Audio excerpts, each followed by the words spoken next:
Welcome back to BetterAvecBourbon. Today we'll be making an easy yet involved gin and juice mixed drink that I'll call the Gin and Juicy. You could also add Sprite or 7-Up for some carbonation and make what becomes a fresh moya, but I like the frothy texture and the mint green look this simple 2-ingredient drink has. Gin and juice has been a house party favorite forever, but instead of carton juice, we'll be using freshly squashed grape juice. I decided to try this cocktail because I had a ton of grapes, and I didn't think they'd last much longer. For this cocktail, you need fresh grapes, picked off the vine, a blender, a fine mesh strainer, and an easy drinking gin like Plymouth. Gather all of your ingredients, and let's get to it.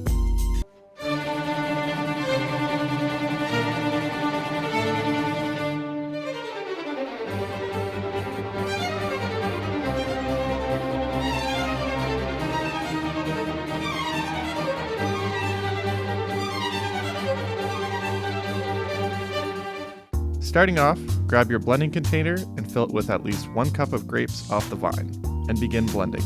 I happen to have just shy of 3 cups. If you're using an immersion blender, start by pulsing a bit to get a softened, workable surface. This will take a few goes, but once satisfied, hold the blender on and push downwards. Ideally blend in a clear container to have a visual of how blended your grapes are. I don't know about you, but I find this mint green color to be super satisfying.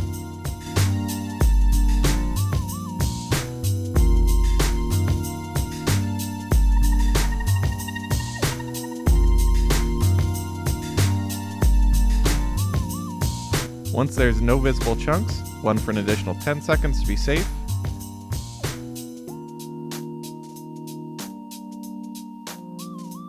And then set your blender down and allow it to drip for a few seconds before removing.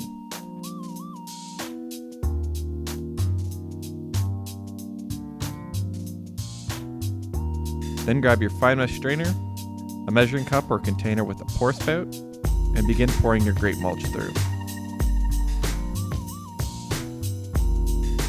It likely won't go through easily unless your strainer is very porous.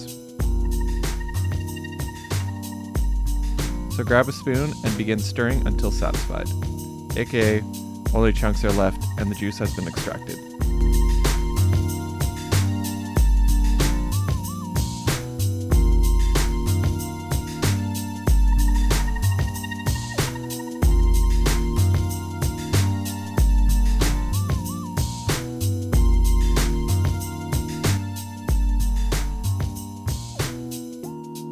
After about a minute of stirring, put the juice to the side, clean your surface, grab your bar mat, and Collins glass. Fill your glass with ice, about 1 scoop or a cup. Once filled, add 1 to 2 ounces of your grape juice. Then grab your gin, jigger, and measure out 2 ounces of gin. Carefully add it to your glass, and then fill your glass with grape juice. This glass is 9 ounces, so my ratio of grape juice to gin is around 2 to 1. Once added, stir the cocktail well to incorporate the layers, and then take a sip. What an interesting taste and texture. Like a frothy, almost smoothie-like texture, resulting in a sharp but slightly sweet green grape smoothie that really coats your mouth. But thanks to the fine mesh strainer, it's not clumpy at all. If you ever have some grapes you're afraid will spoil and you're not in the winemaking business, give it a try. The fresh gin and juicy. If you'd like to see more videos like this, hit the like button or leave a comment down below. And as always, thanks for watching. Cheers.